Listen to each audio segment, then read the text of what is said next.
Broadcasting live from the Business Radio X studios in Atlanta, Georgia, it's time for Atlanta Business Radio, spotlighting the city's best businesses and the people who lead them.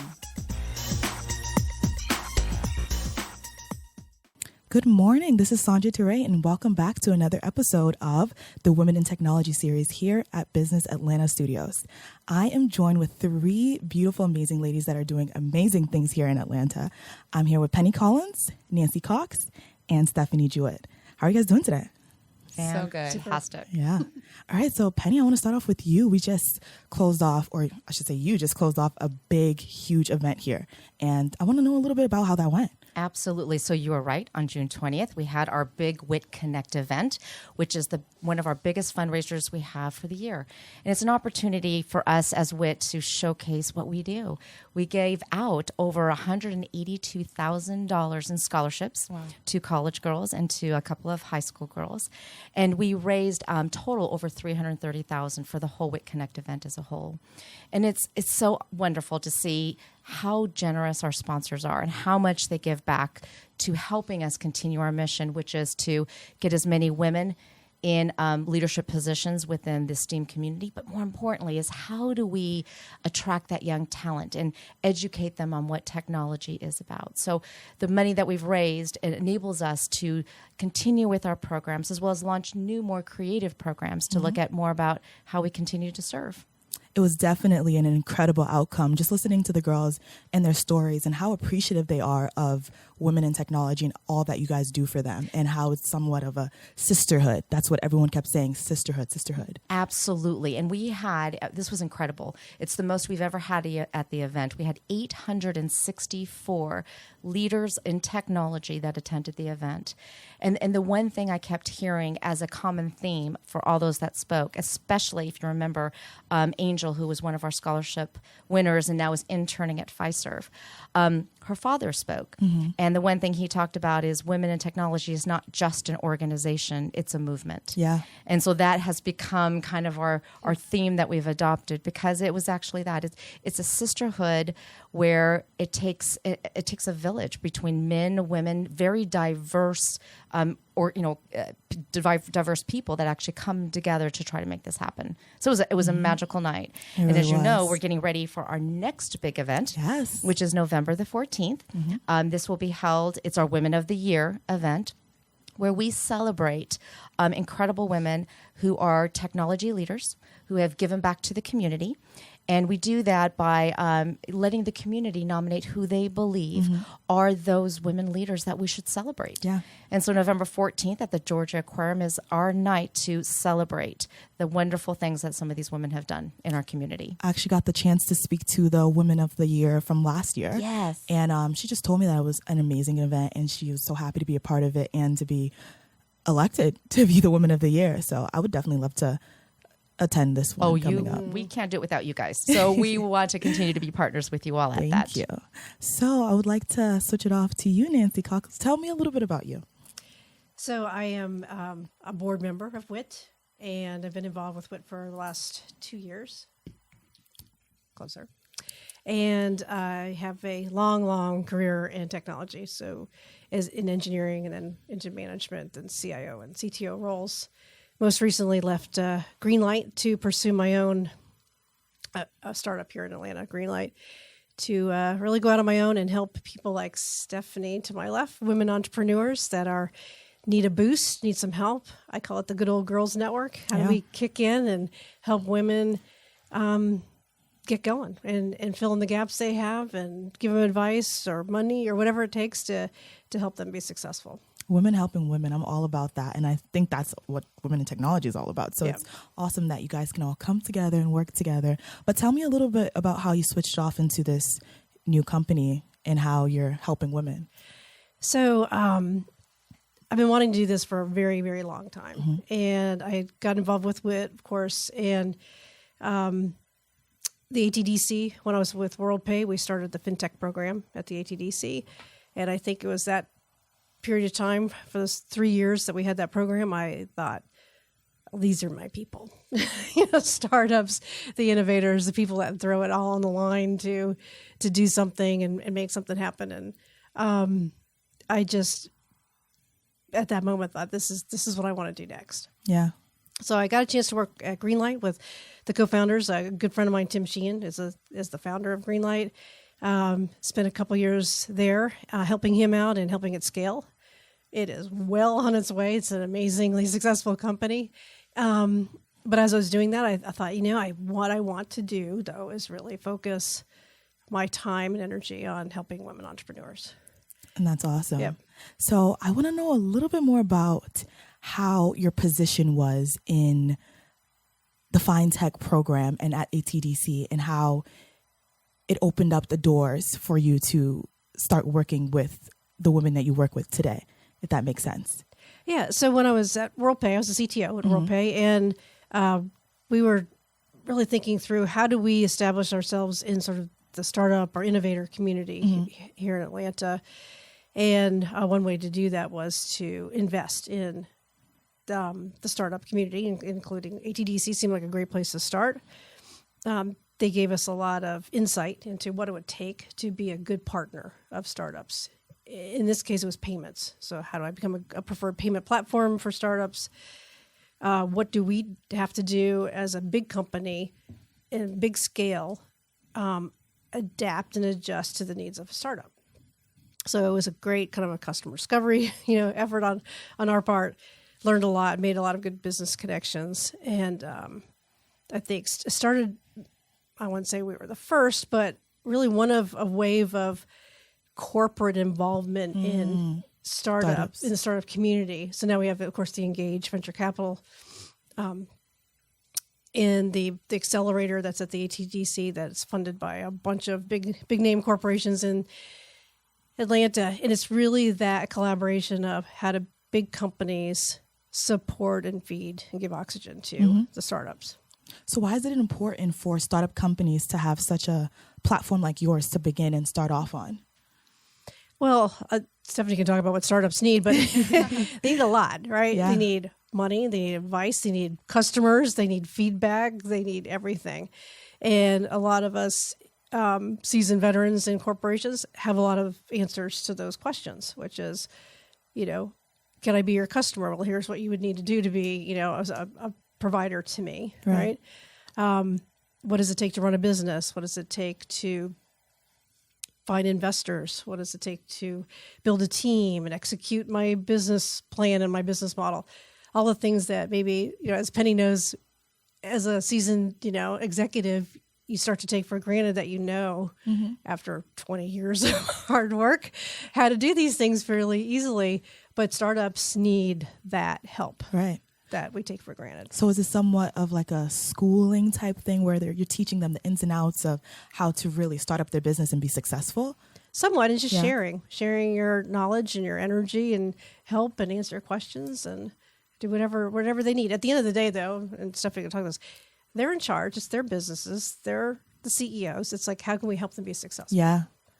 And that's great that you're doing that. I want to know a little bit about your history and how you got involved in this whole tech world and how you went to, how I started. So actually the timing is interesting because, Ross Perot just died, right? Yesterday, I believe it was. And I got my career started at EDS, Electronic Data Systems, Ross Perot's company. And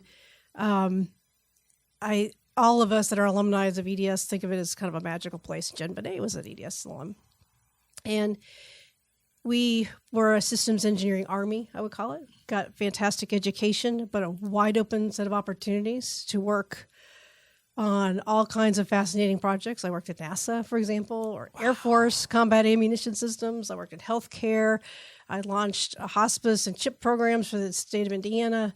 So just through those, 15 years I was with EDS, I got so many fun opportunities to travel, do great things. I thought at the time I was doing great work, and with some really great, fantastic people.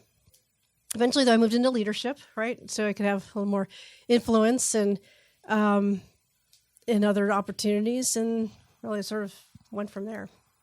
So was this something that you always knew that you were going to be a part of? Did you go to school for this? Or I want to know a little bit more about the history. No. So my parents were scientists. One was a chemical engineer. My mom was a chemist. And I was a math major in college, Okay. so it's kind of the family business. But I, as Penny knows this, I love horses. So when I was going through school and I was really threatening my parents that I was going to quit school and be a horse trainer and all this stuff, I finally graduated, though. I did. And I spent the first 2 years out of school training with this Olympic level. And how was trainer. that? It's awesome. I loved it.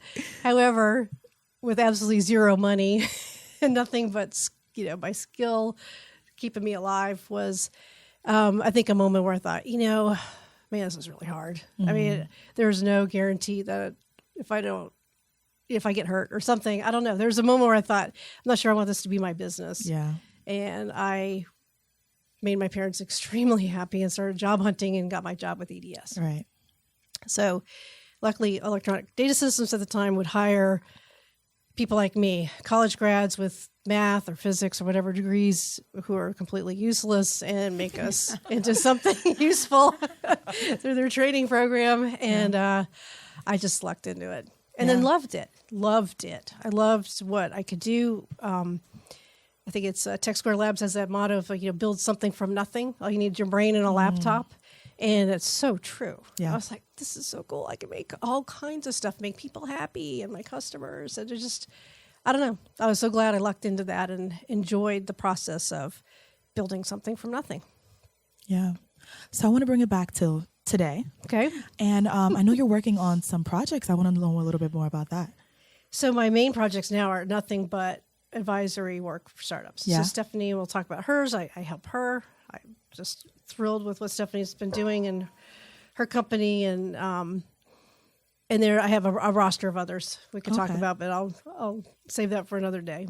All righty. And your involvement with WIT right now is you're a board member, and what's your day-to-day in WIT? So I took the opportunity to be temporary ED last November, and survived until Penny could take over in April.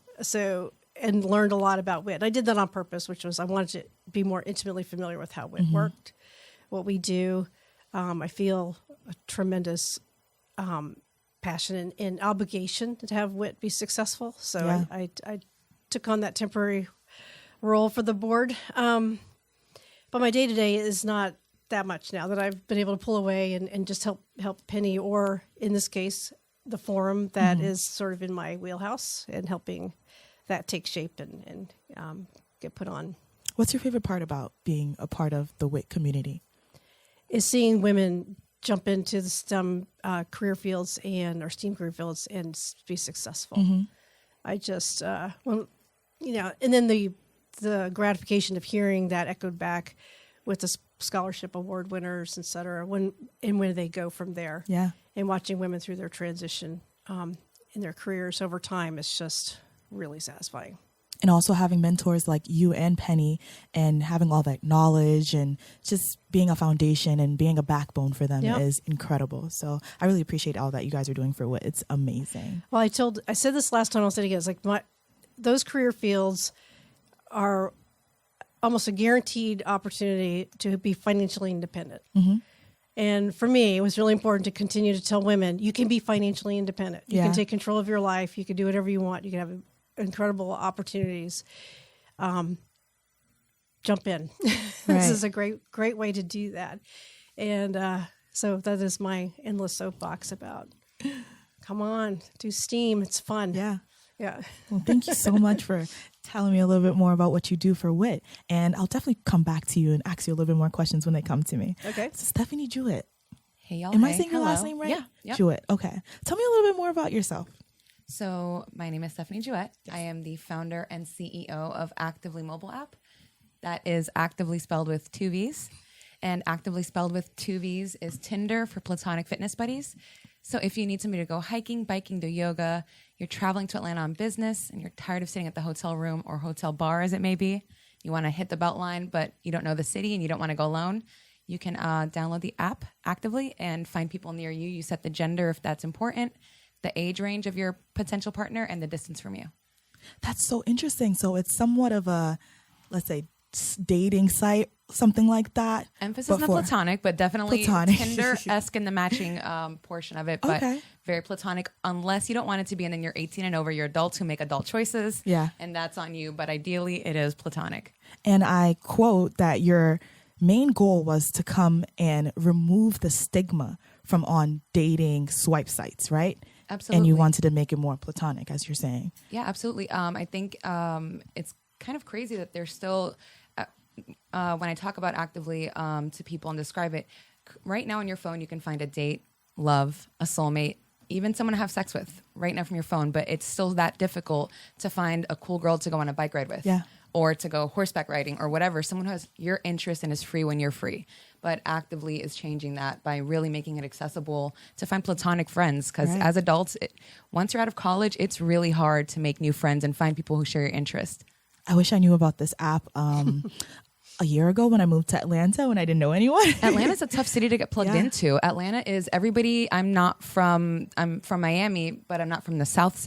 And everybody went to college nearby. Everybody's got like a crew and a clique. And if you don't have your crew, you don't get to really take advantage of Yeah. all the awesome things we have in the city. And it's just harder when you're older. But you're not from Atlanta. You're No, from Miami. from Miami. And you've moved to DC. You've moved to Virginia. I want to know about all of that and how you got to today. Sure. So I am from Miami and I'm first generation Cuban American. So went to school in Virginia, did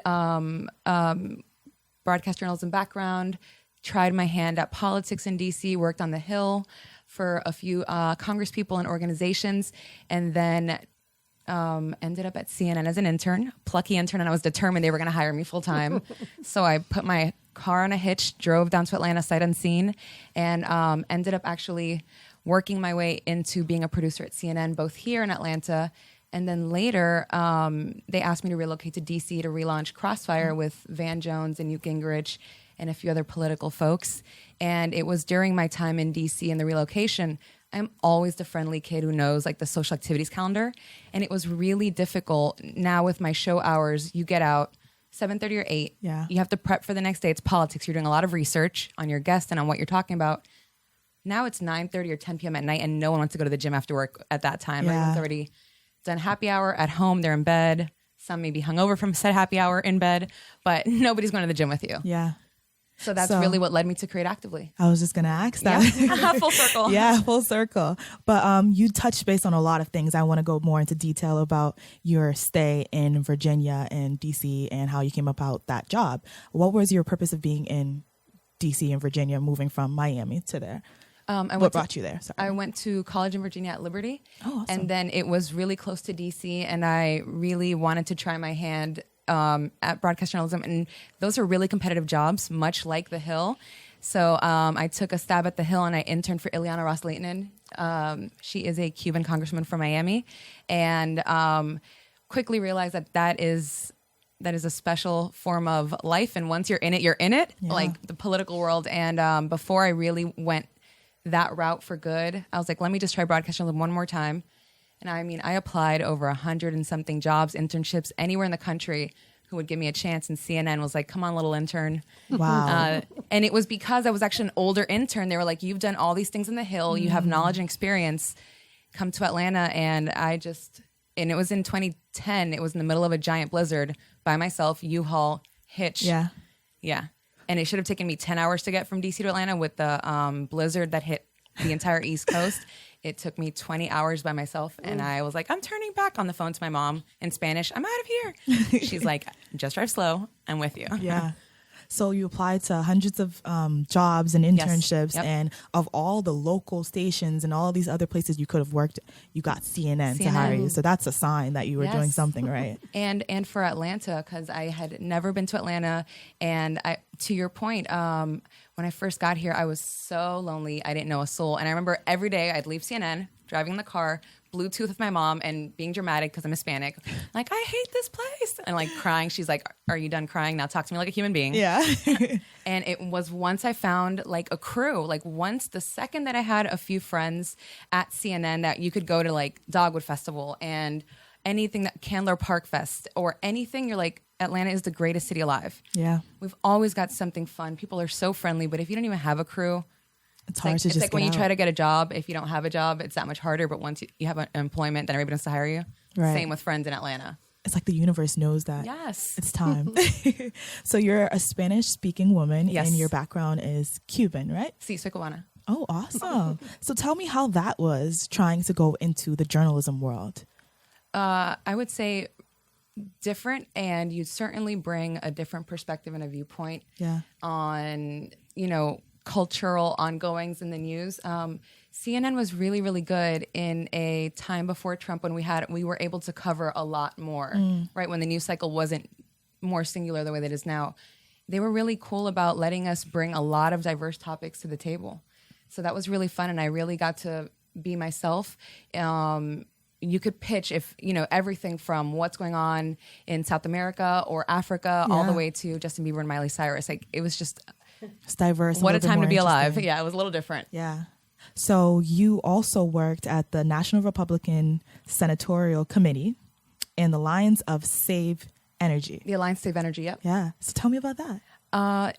It was just completely wildly different experiences. You saw what it takes to do fundraising, and John Ensign was senator at the time, and he was at the helm of it, and you really just get to see, whether it was through those two internships or later back in DC for CNN, you really get to see behind the scenes of how political people operate. Just because you see them arguing on TV doesn't mean that the second that the camera is off, they're not like, hey, good zinger, by the way, if you say this, you'll really put me against a wall. And this is really, Yeah. So you got to see the behind the scenes How the and sausage how was everything made. worked. Yeah. Yeah, and but it really let me. It really made me realize that I love news and information. I am an information junkie. Like, I love any kind of information. I just want to know. But it also highlighted to me how much, as human beings, we're still missing each other. Because when you're covering, all these reports keep coming out, and how 40% of Americans report feeling lonely, and that the largest group of people who are feeling lonely in America today aren't the elderly, it's young people, right? Like, millennials and Gen Z are lonelier than any other group in America. So it really highlighted for me how desperately we need something like Activvely. Right. And it comes back to Actively. It has to, yeah. Yeah, it's just full circle. But you said that you've always been engaged in news and you're an information junkie. I want to know about your beginnings and how that was when you were like in high school and college, and was this something you always wanted to pursue? No, not at all. I'm a communications kid, and I love storytelling, and I love branding and marketing, but really it was one of my friends was like, I think I'm switching my comms major to broadcast journalism, and I was like, I guess that is pretty cool. And and really, like, when the universe has plans, and just being willing to try. And I love what Nancy said about helping expose women to possibilities that they never knew.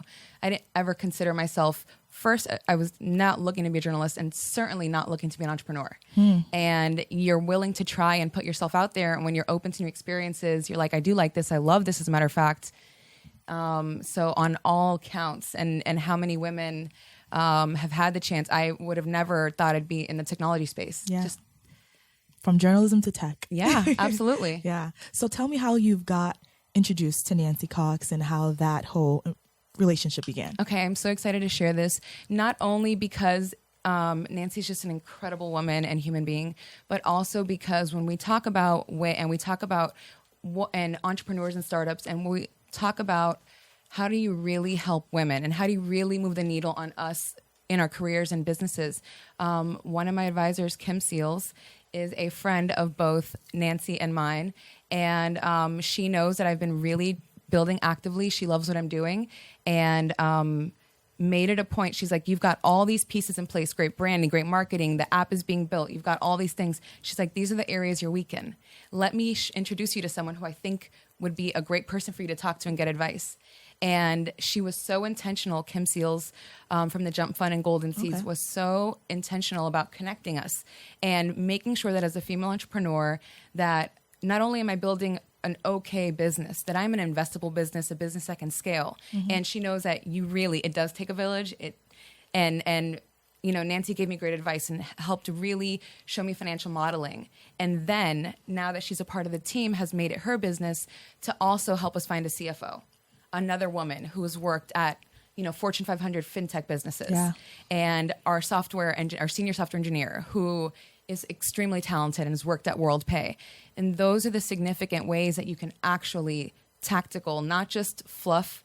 Oh, we love supporting women. Like these programs like WIT and these women like Penny and Nancy who are like, let me connect you to people who will actually help you round out your team, connect you to investors, help you get that capital.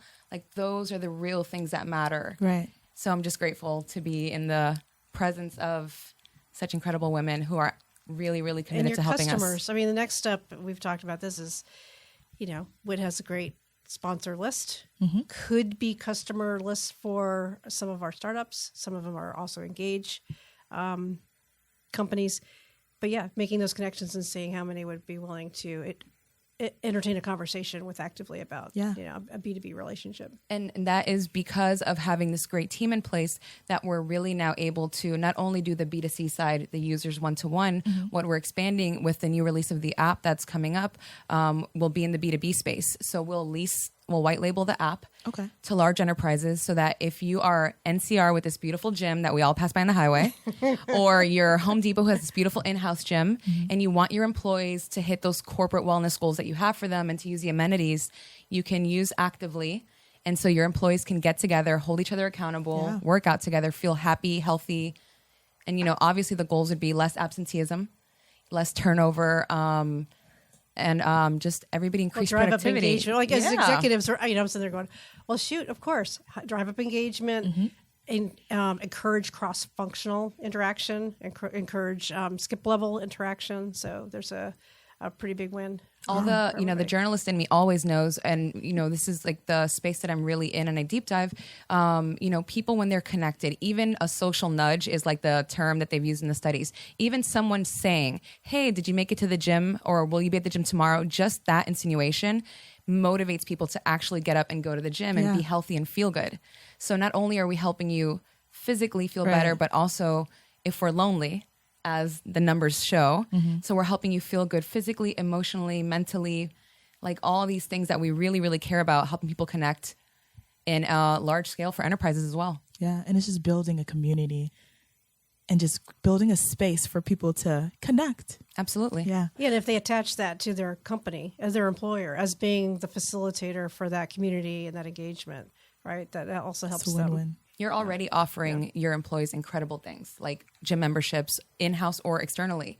But if your employees are too shy or too bashful to go work out or try that Zumba class, then they're not going to use it. But if you have a buddy waiting for you, you're like, oh my, and even for millennials and Gen Z, a big part of it is like, everybody shows up and wants to be a manager tomorrow. You're like, how can I network with a CEO? How can I network? So like you might be able to network if they're on Activvely at the company.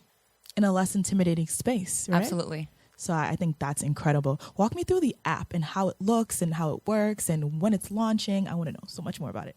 So the app is extremely easy to use. You just tell us a little bit about yourself, namely your age, your gender, if that matters to you, for your partner to, and how you find them, and then what activities you're into. And we have everything from yoga to hiking, biking, even dog walking buddies. Oh, wow. Yes, if you want a buddy to get out and just hit Fetch Dog Park or walk, the Beltline with your pups, you can do that.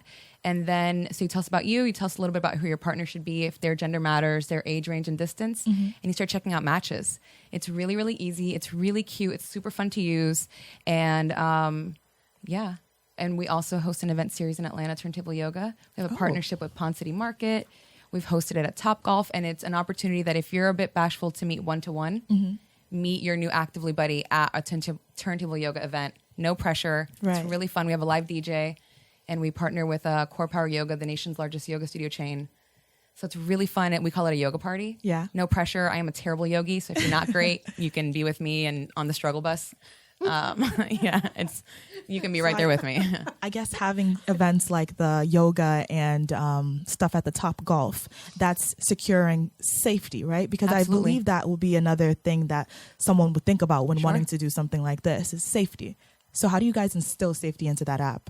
So as far as safety, there is a big piece of it that's good judgment. And what we've learned from Bumble and Tinder, 1 in 5 young adults has already used matching up. So there's some pretty good, if someone looks sketchy or you're getting weird messages, don't meet them. Right. But by providing safe spaces like turntable yoga that you can, and other events that we'll be partnering with in the future in our events, on the new app, we have an events feature. Okay. So we're taking away what are some of the reasons why we're too bashful to meet another person, to make a friend, or to go check out a class. We want to take away all those perceived scary factors. Yeah. And it's really fun, really easy, and there's no judgment. And we're really big online on our social media.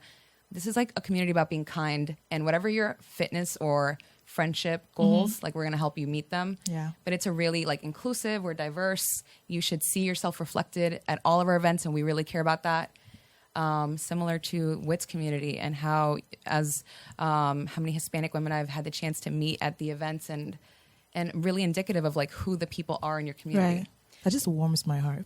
So no, the one thing that I love about this is it's all about diversity, and everyone defines diversity in different ways. But diversity is really about having different experiences, life experiences that get you to think the way you think, be who you are, and act the way you are. Yeah. And so I think that's what's so great about this app, that depending on what your situation is and who you want to connect with, it allows you to pick and choose who you believe will motivate you, who will be there with you, who can be a partner with you and hold you accountable. And so I think that's one great thing, is that it allows to bring diverse people together, and you're connecting those worlds together. And I think that's really cool.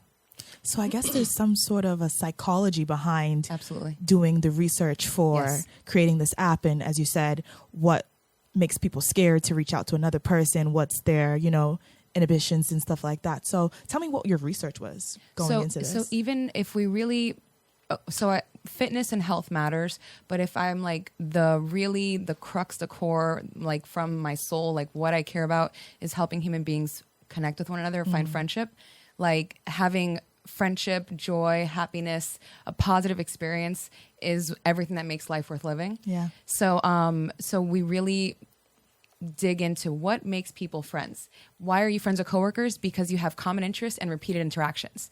That's why you find that. So if we can give you a space, whether it's one-to-one or at turntable yoga, we're like, hey, we both know that we love horseback riding and we love horses. So now you've got the common interest piece, and now we help you find somebody who shares that interest. Yeah. It's not as scary as walking into a giant meetup and you're like, who do I talk to first? What do I do? We're taking away the hurdles, the obstacles to connecting as human beings. So giving people something that they have in common, making sure that all of our language is about really being friendly, about being fun. This is not, don't take yourself so serious. Yeah. There are spaces to take yourself serious, a super intense yoga class, hot yoga, whatever that kind of, on the basketball court, tennis court. Yeah. But this is like, just have fun. It's a 1 hour thing. And if at the end of it, you end up being friends, like that's the goal. But if not, no harm, no foul. Right. We have a lot of amazing people. Atlanta's so friendly, so warm. And I have had the distinct pleasure. I've met over 2,000 people through our events. Wow. Yeah. Unique people have come to our events, and there's so many nice, awesome people here that are just missing each other because I worked at CNN on the 7th floor versus the 2nd floor. Yeah. When I first got here, I used to go to a ton of networking events, and I thought that that's how I could somewhat find a job and meet people. But the space is so intimidating, and everyone just has that energy of just tenseness. Yes. So having events like this really is a difference, because the sole purpose of being there is to have fun and to meet people and to talk to people about similar interest, right? And they're scalable nationwide, and we've had great partners that are ready and willing. And, before the end of the year, we'll be in at least 2 other cities, but being able to scale nationwide with this event series so that people all over. So when you do travel to Chicago or Texas and you're on business, but you don't want to sit at the hotel room, you can get out, do something active, do the city bike share, and be happy and healthy and feel connected. So I was going to offer. So funny. I came home and when I first met Stefanie, I was telling my husband about her in her app, and he's not a millennial, right? So he's like, "You need to help her. That sounds great. Can I download it now? I want it," because he's always looking for somebody to play racquetball with or mountain bike with, and because he wants to, find new people to do those things with. And he has struggled, so he's waiting desperately for his app, Activvely, his new app. Absolutely. To that research piece, men have like such high rates of loneliness, depression, and suicide. And a lot of it has to do with the fact that we've told men that hey, you're a big, strong guy. You know, you really don't need all this emotion and friendship and stuff. So men are looking up, they're 40, they're 50. You're no longer in college. You've lost that crew of friends. They're in different places. They've moved. You know, maybe you've been divorced. Maybe you've had kids. You've relocated again. Right. How do men find friends? And we haven't equipped men with the skills. So a lot of the research that we're seeing, men will say, my wife is standing in line at the grocery store and makes 3 friends. And if I talk to somebody that I have, you know, hey, look at this, they're like, get away, creep. You know, how do men, and right? Like, it's true. And there's a lot of great guys who want to be active. Life takes in a lot of directions, but we're not giving men the skills. How do you still find friends when you've shifted around? Not every man actually plays golf. Absolutely, because a lot of the networking and the connections are done on the golf course, but not everybody plays golf. So how do you do that connection? And this is a perfect opportunity to connect them. So when does the app launch? So the app is currently in the iOS, on iOS and Android. Okay. But we are, I would say, a month out from like the formal big, this is like top-notch new version. Or less, honestly. I don't want to jinx it because, you know, product development. But yeah, we should have a brand spanking new, beautiful app really soon. So download it Activvely with 2 V's. It's free. I've seen it. It's adorable. It's so fun. It's really cute. I do love it. I just, really close to being ready for prime time. It seems like it's going to be amazing. So for people that want to download the app, where can they find it? You said it's on iOS and on in Android. Okay. And when will it be available for Apple users? iOS. Oh, sorry. Yes, no my worries. apologies. So there's a lot to look forward to with this app, and it seems so exciting and just an incredible way for people to meet. And if someone wants to know a little bit more about you, where can they find you? They can follow me on Twitter at Stefanie Jewett, and also on our website at activvely.com. And then our Activvely Instagram is really, really fun, and we love to highlight. So if you've done something with an Activvely buddy, we will feature you not only on our social media. We have a really cute splash page in the new app that every time it opens up, you'll see fun Activvely friends. So if you want to be highlighted on the front page of the app, tag us. Hashtag Activvely. Awesome. Well, we're really excited. I know I'm really excited to know more about this app, and I'll definitely be downloading it today. And I'm also here with Nancy Cox. And do we have time for me to plug next week's forum? Oh, yeah, we definitely do. Okay. Because one of the reasons Stephanie's here is our forum next week is showcasing basically women innovators and through a number of different sectors. So we've got well tech with Stephanie, fintech, health tech, and retail tech. So some really, really amazing, strong women that have laid it all on the line to develop their own companies, and we'll be able to highlight that next week at our forum. So, and the things they've done are really cool. They really challenge the status quo. I love it. So when you come see them and see what they have to say about their companies, what they've done, and what they have. It's going to be hosted by Noelle Landon from Invest Atlanta. So she'll be our moderator. So where is it? What time? It is at... It's 7 to 9:30. No, 7:30 to 9, I'm sorry, at Maggiano's in Buckhead. Okay. You can go to mywit.org. We'll give you all the information to register. And we are about 80% full. So we still have some available seats. So please go in and register and get your seat for the great event. Be great women that we're actually highlighting. Yeah, forums usually sell out. And then this one in particular is kind of a fun one. So definitely get in. What can the guests look forward to? Hearing some amazing stories about what have they done, what do their businesses do, how do we help? Yeah, I mean, part of my reason for having a forum like this is making sure the women in the audience know that they have a way of helping. They can be customers, they can give feedback, they can invest maybe if that's something they want to do. But here's some women entrepreneurs breaking through and also be inspired because they're such unique. These different companies. If you have any aspirations of building your own thing, it can be done. Yes. It's definitely a way to network too. So yes, something to attend. And again, where can we purchase these tickets or register for this event? Mywit.org. Okay, awesome. Well, we also have Penny Collins in here, and we have a huge event coming up in November. So you guys make sure you attend that as well. What's the date? November 14th, Georgia Aquarium. Go to mywit.org and get your tickets. Exactly. So if we want to know a little bit more about you, Nancy and Penny, where can we find you online and your social medias?